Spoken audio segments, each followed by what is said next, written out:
मोदी जी, आप मुसलमान के कितने विरोधी हैं सियासत के लिए वो तो दुनिया देख चुकी। जब आप बांग्लादेश जाते हैं तो आपको मोहब्बत शेख हसीना से होती है, और जब भारत आते हैं तो मेरी बेटी से नफरत हो जाता है। मोदी जी, जब आप गल्फ जाते हैं दुनिया में, जब विकास की बात आती है तो पूरा दुनिया गल्फ कंट्री भारत के लिए खड़ा होता है, तब वहां आपकी शीश झुक जाती है। और जब आप भारत आते हैं तो मुसलमानों से आपको नफरत पैदा हो जाता है।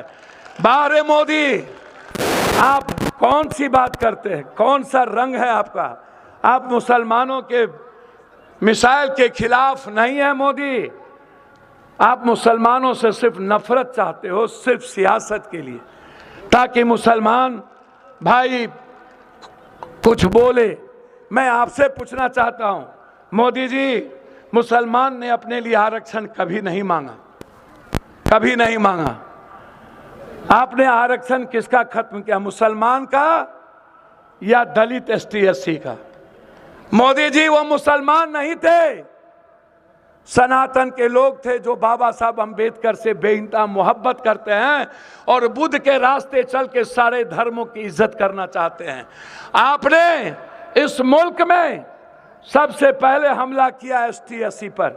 मुसलमान का तो आप कुछ नहीं बिगाड़ पाए मोदी जी, लेकिन आपने पप्पू यादव, पप्पू पासवान, पप्पू राम, पप्पू भुइया, पप्पू डोम, पप्पू चमार, पप्पू नुनिया, पप्पू चंदबंसी, पप्पू कहार, पप्पू तुम्हार, पप्पू कुम्हार, पप्पू गंगोत्री, पप्पू निषाद, पप्पू बीन, पप्पू मलाह, पप्पू पासवान, पप्पू मुसहर, पप्पू राम, पप्पू कोयरी, पप्पू कुर्मी की जिंदगी आपने छीन ली।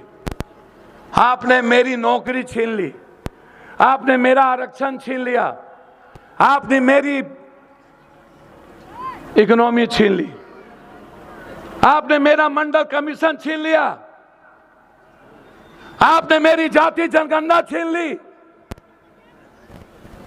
आपने मेरी किसानी छीन ली, आप हमारी पढ़ाई छीन ली। आज हम लड़ रहे हैं आरक्षण के लिए। अभी हमारे मित्र 69 तमिलनाडु मित्र हमारे कह रहे थे 69।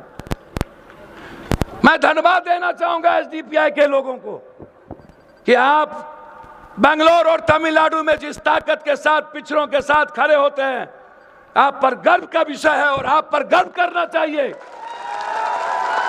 आप मुसलमानों की बात कम करते हैं और पिछड़ों की बात ज्यादा करते हैं। मुझे अच्छा लगता है जब स्टालिन 69% आरक्षण दिया तो मोदी जी आप उसके खिलाफ सुप्रीम कोर्ट चले गए। वो मुसलमान नहीं था मोदी जी, वो आदिवासी था। मोदी जी, जब आप छत्तीसगढ़ में 3200 युवा को गोली से भुजवा दिए, वो मुसलमान नहीं था, वो आदिवासी था, आतंकवादी कह करके। मोदी जी, आपकी पहली बार सरकार बनी, नवीन पटनायक को हट के जब आपने सरकार बनाया, इतने कम दिनों में आपकी पुलिस ने 1300 पप्पू यादव के बच्चों को गोली मार के खत्म कर दिया। वो मुसलमान नहीं था, वो एसटी एससी और आदिवासी के बच्चे थे। आपने किसको आतंकवादी बनाया? आप किसको चाहते हो उग्रवादी बनाना? मोदी जी, कोई एक ऐसा शहर बताओ, कोई ऐसा घर बताओ जब आपका कोई 1 रुपया किसी दलित एसटी के घर में गया होगा। आपका हमला हम पर है ताकि मैं इन लोगों के साथ भगवान भगवान करता रहूं, बुद्ध की बात और संविधान की बात ना करूं। गोरी, कुम्हार, कमार, चमार, बैस, चौधरी, कलवार, शाह, नुनिया, जायसवाल या अपने अधिकार की बात ना करे या सिर्फ भगवान के अलावे दूसरी बात ना करे। इसीलिए आप कभी एनआरसी, कभी सीए, कभी तलाक, कभी सिविल कोड, कभी वक्फ। अरे मोदी जी, पढ़ो ना। संविधान के आर्टिकल में इस देश के मुल्क में सभी धर्मों को स्वतंत्र जीने का अधिकार दिया गया है। आप कैसे हमारे संविधान को छीनोगे? चाहे सिख हो, ईसाई हो, चाहे कोई मठ हो।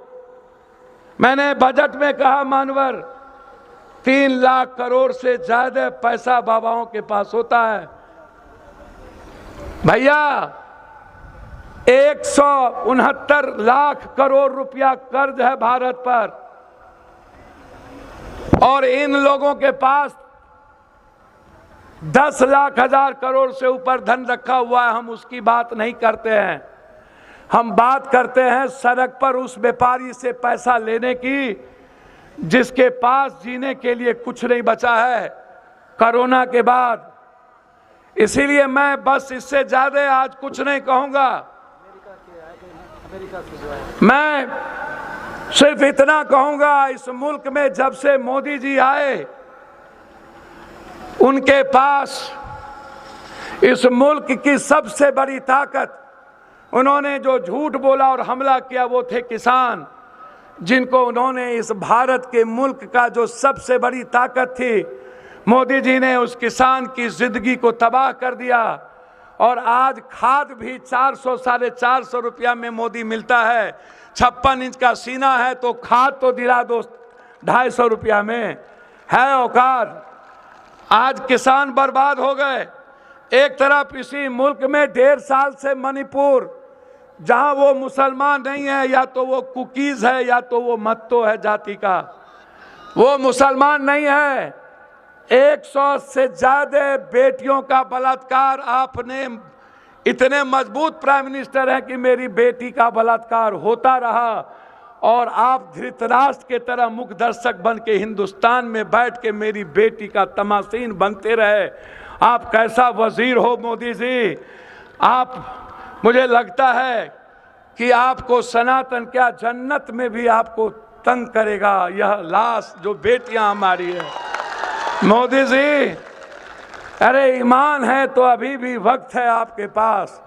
सारी गलतियां को स्वीकार कर लो। आप कैसा प्रधानमंत्री हो? नेपाल जो सबसे छोटा देश है हमें आग दिखाता है, और पोखरा में चाइना ने सैनिक का एयरपोर्ट बना लिया। तुम्हारी औकात नहीं हुई आज तक एक बार नेपाल को कुछ कर लो। मोदी जी, हमारे हाथ से मुल्क चले गए। श्रीलंका का रास्ता बंद हो गया, बांग्लादेश का रास्ता बंद हो गया, ताइवान और वियतनाम चीन ने अपने मुट्ठी में ले लिया। भूटान का मंत्री चीन में जाके बैठता है, और दुनिया के इतिहास में पहली बार, जब कभी इंदिरा गांधी थी, नेहरू थे, सरदार पटेल थे, लाल बहादुर शास्त्री थे, जिसने कहा था जय जवान जय किसान, किसी ने इस मुल्क की ताकत के तरफ देखने की हिम्मत की तो इंदिरा गांधी ने कड़ा जवाब दिया करता था। आप दुनिया के उतने कमजोर प्राइम मिनिस्टर निकले कि आप जा करके डर से सरेंडर करते हो ट्रंप के पास, और मेरी बेटी के कमर में रस्सा लगा के हमारे मुल्क में ले आता है।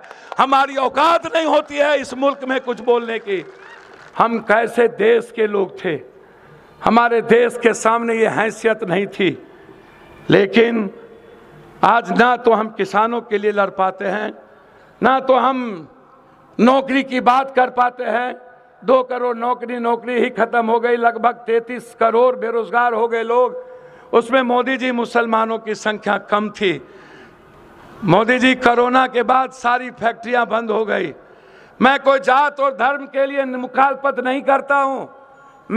मेरे पूर्णिया में एसडीपीआई के लोगों ने और हमारे ही परिवार और बुजुर्गों ने इस सीमांचल में एक शुरुआत की है। इसीलिए यह मेरा दायित्व था एज ए सांसद इस मुल्क के संविधान को बचाने के लिए आपकी मदद करना। और पप्पू यादव बेटे की तरह खड़ा है, हम सगे भाई के तरह खड़े हैं। हिंदुस्तान की वो सदन में वो आवाज, मैंने कोई राजनीतिक नहीं, कोई मतलब नहीं। जब कोई विचारधारा आता है तो उसमें पप्पू यादव की कोई राजनीति नहीं होती। हमें राजनीति नहीं आता। राजनीति आता तो या तो हम नेपाल के पीएम हो गए होते, या तो अन्य स्टेट के सीएम हो गए होते, हम भी कहीं चले गए होते, हम भी किसी के साथ समझौता कर लिए होते। मैं मानता हूं कि बिहार बड़ा विचित्र प्रदेश है, अपनों को दूर भगाता है, दूसरों को गले लगाता है।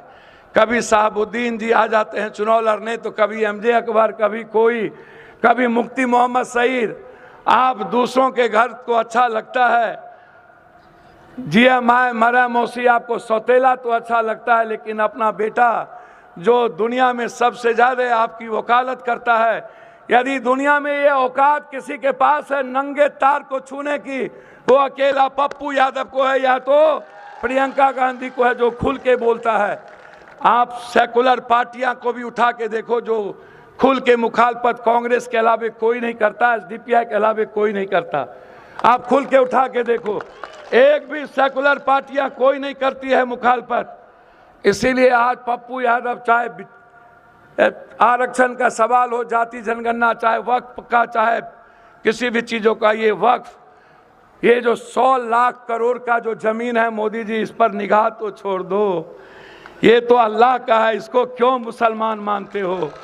ये किसी मुसलमानों का मोदी जी नहीं है, ये तो अल्लाह का वक्फ है, जहाँ से दुनिया और तालीम बदलने की तैयारी होती है। यहाँ सियासत नहीं होता है इस वक्त में मोदी जी। कभी कभी धर्म को तो बख्श दो, कुंभ को तो नहीं बख्शे, कम से कम वक्फ पर तो बचने दो मोदी जी। कुंभ में भी हमारे भगवान को आपने नहीं छोड़ा। 140 साल का कुंभ कह करके, जबकि 12 साल के बाद कुंभ लगता है।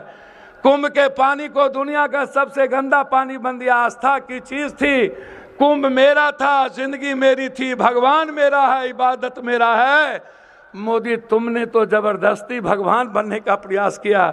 नर्क में भी जगह नहीं मिलेगा मोदी जी, इसलिए आप चिंता ना करिए। जिसने कुंभ को नहीं बख्शा उसको कोई नहीं बख्शेगा। अरे पत्रकार बंधु, आप नेता का तो बयान दिखाते हो, लेकिन शंकराचार्य का बयान क्यों नहीं दिखाते हो? शंकराचार्य कहता है कि ये लोग नफरती है, ये लोग मुल्क के सनातन के दुश्मन हैं। शंकराचार्य का भी तो बयान दिखा लो। शंकराचार्य कहते हैं कि ये जो लोग हैं, ये लोग इंसानियत के, सनातन के दुश्मन हैं, ये गरीब के दुश्मन हैं, ये भगवान के दुश्मन है। भगवान मेरा है, सनातन मेरी जिंदगी है। गरीब की जिंदगी में सनातन की विचारधारा है। जब तक गरीब की खुशियां नहीं बदलेंगे तब तक पप्पू यादव चैन से नहीं बैठेगा, ये याद रखिएगा। 10 मार्च से सदन में जो हवा हाउस चलेगा, एक तरफ यदि आरक्षण होगा, दूसरे तरफ जाति जनगणना, तो तीसरे तरफ वक्त भी होगा। आर पार की युद्ध होगी, लड़ाई होगी। बहुत संख्या में तुम हो सकते हो, लेकिन याद रखना, लड़ने का जज्बा है।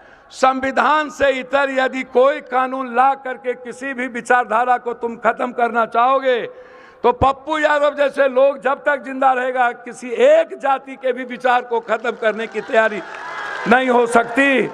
संविधान को खत्म करने की तैयारी नहीं होगा। इन्हीं शब्दों के साथ मुझे लेट हुई, 22 चले गए, डगरवा कई घटना थी। मैं क्षमा मांगते हुए अपने राष्ट्रीय अध्यक्ष और अपने यहाँ के कमेटी के साथियों को मैं धन्यवाद देता हूँ।